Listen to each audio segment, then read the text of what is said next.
उत दशमुख सुत विद्या पाई, जहां तहां की विविध लड़ाई। बिंदु नाम इक निश्चर आहा, सो खल रहा वितल थल माहा। उधर नारांतक विद्या की प्रबलता पाकर जहां तहां अनेक प्रकार के युद्ध करने लगा। बिंदु नामक एक राक्षस था जो दुष्ट वितल नामक स्थान में रहता था। वह बड़ा युद्ध कुशल योद्धा था। एक समय बहुत सी सेना लेकर इंद्र पर चढ़ गया और 1 वर्ष पर्यंत अपार युद्ध होता रहा, ऐसा श्रुति और संत लोग कहते हैं। सप्तकोट निश्चर संगता के, असित मेरु सम अति भट बांके। सुना सीर को प्यों एक बारा, सब कहां समर मध्य संघारा। 7 करोड़ निश्चर अति रणधीर, काले पर्वत के समान बड़े ही सुंदर योद्धा थे, जिन सब का इंद्र ने महाकोप करके एक ही बार युद्ध में संहार कर दिया। भाजी बिंदु केवल ग्रह गयऊं, सुता नारी निश्चर सुख दयऊं। सब निशि भोग किया खल पापी, उपजे बहु बालक परितापी। केवल बिंदु भाग कर घर चला गया। उसने अपनी स्त्री के साथ आनंद किया। उस दुष्टात्मा ने उसके साथ भोग किया, जिससे बहुत दुष्चरित पुत्र उत्पन्न हुए। सप्तकोटि सुत नाना नामा, सुंदर वक्र सकल बलधामा। कोटि 72 तनिया जाके, लाजही मृगलोचनी लखी जाके। वे 7 करोड़ पुत्र अनेक नाम के बलवान थे और जिनके 72 करोड़ कन्याएं थी, जिनके नेत्र देखकर मृगियों के नेत्र लजा जाते थे। वह सबका पालन पोषण अपने पुत्रों के समान करता था। 3 महाबिंदुमतीक सुंदर, नवचारणी रति रूप निरंतर। निरख बिंदु निज मन अनुमाना, नहीं नारांतक सम को आना। उन सबके मध्य एक बिंदुमती नाम की आकाश चारणी कन्या थी, जो रति का ही रूप अर्थात बड़ी सुंदरी थी। बिंदु ने नारांतक को देखकर विचार किया कि नारांतक के समान दूसरा कोई नहीं है। तब बिंदु ने नारांतक को बुलाकर बिंदुमती आदि कन्याओं का सुंदर साज सजाकर उन सब कन्याओं को एक ही साथ नारांतक के सब साथियों को यथा योग्य विवाह कर दिया। फिर नारांतक विवाह करके अपनी सेना के साथ घर चला आया और बिवापुलपुर में जाकर प्रजा समेत आनंद से राज्य करने लगा।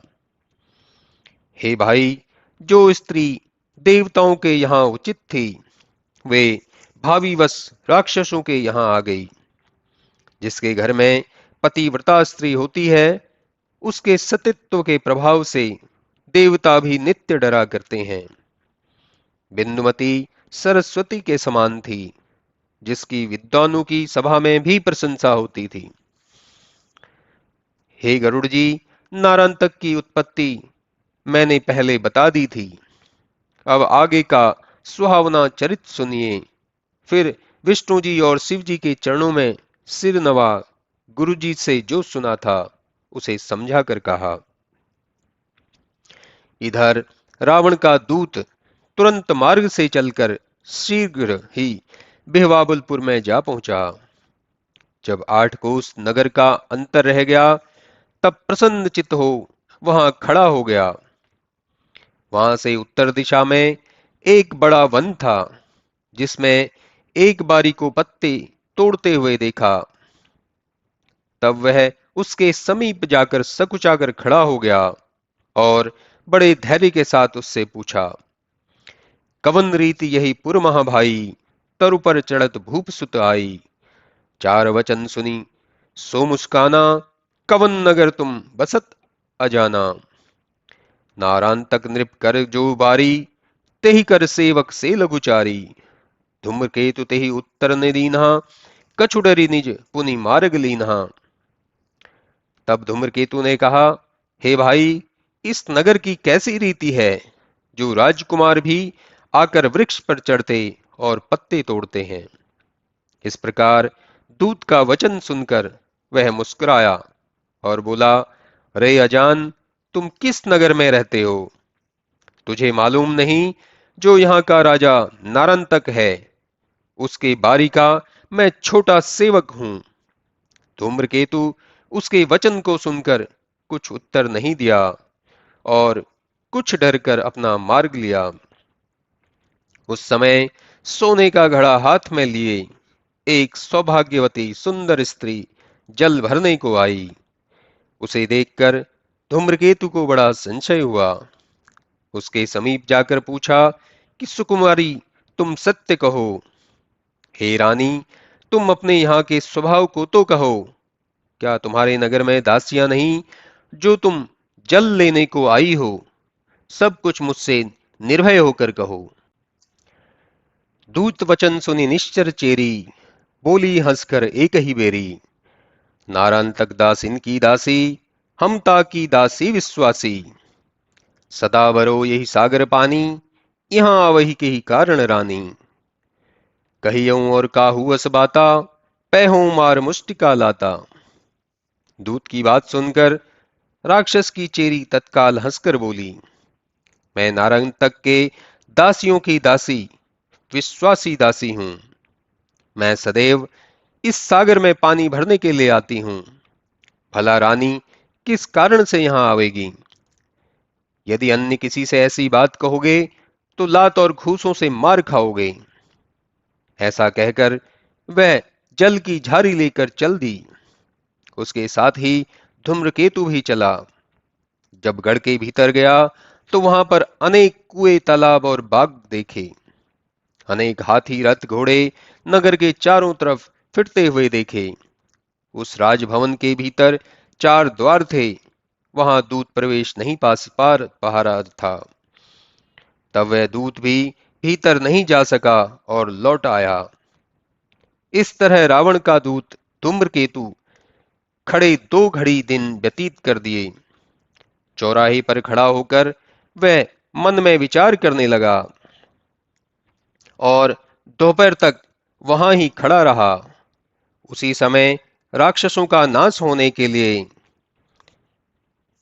ब्रह्मा ने उसे एक सुअवसर दिया। एक खिलाड़ी नारंतक के यहां नृत्य करने को चला तो उसने उसी का साथ पकड़ लिया और इस प्रकार उस दूत ने किले में प्रवेश किया। जाकर देखता है कि नारा सभा में नारंतक 72 करोड़ भाइयों के साथ बैठा है। वहां 18,36,000 विवेकी गुणवान बैठे थे। बंदी जन नट कौतुक करहीं, प्रतिदिन कवि को विद उच्च रहीं।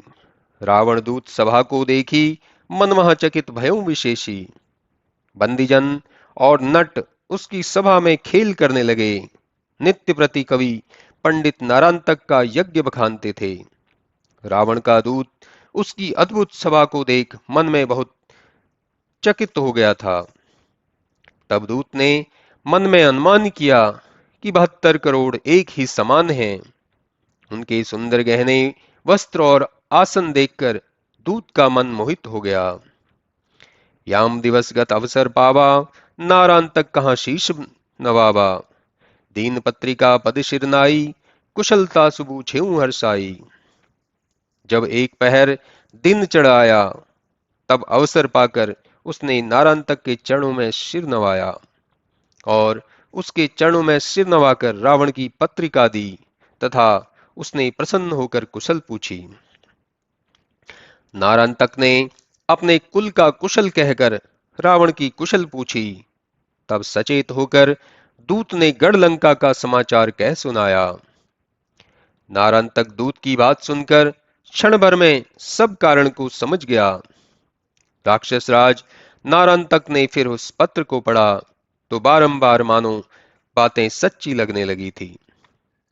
उठेऊं सभाते हृदय रिसाई, गा निज भवन सोच सरसाई।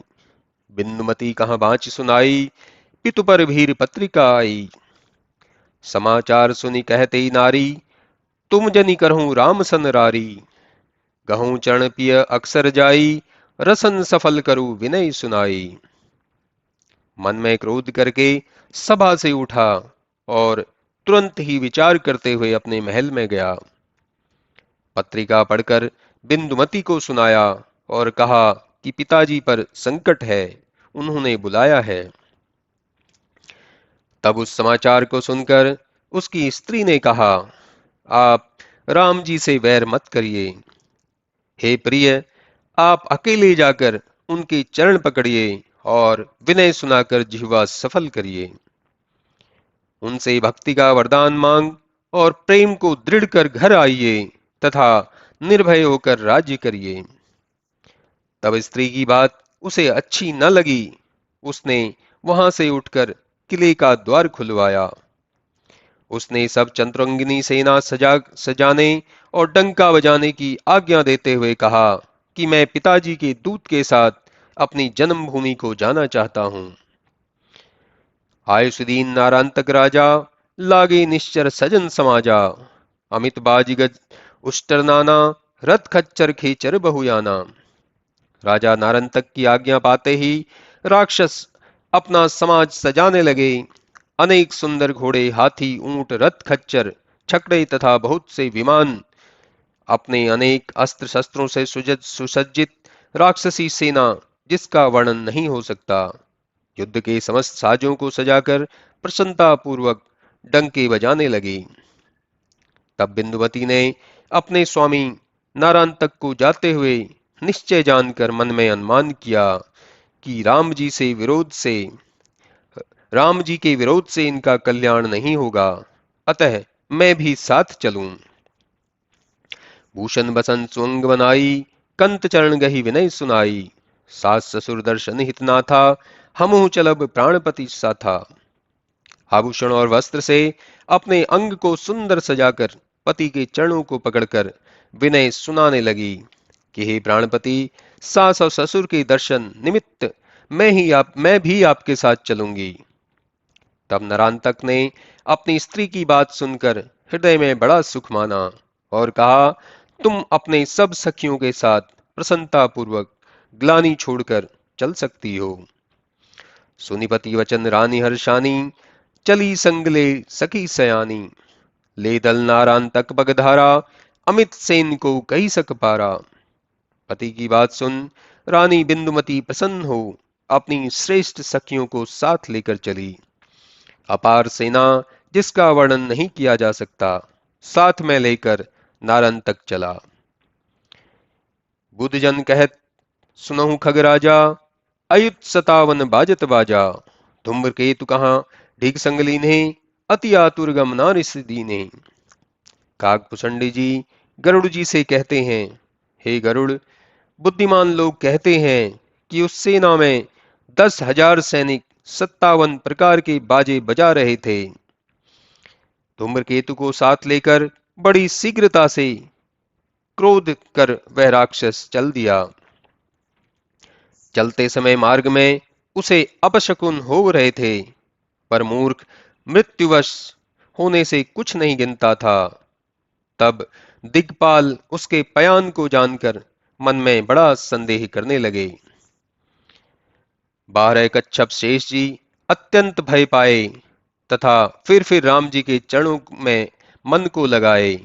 फिर देवताओं ने राम जी का बल समझ संशय त्याग प्रभु के चरणों में विशेष प्रीति की। नारायण अपने दल सहित लंका के निकट शीघ्र आ गया। जब 40 कोस जाना बाकी रह गया तब क्या हुआ, हे ज्ञानी मुनिराज सुनिए।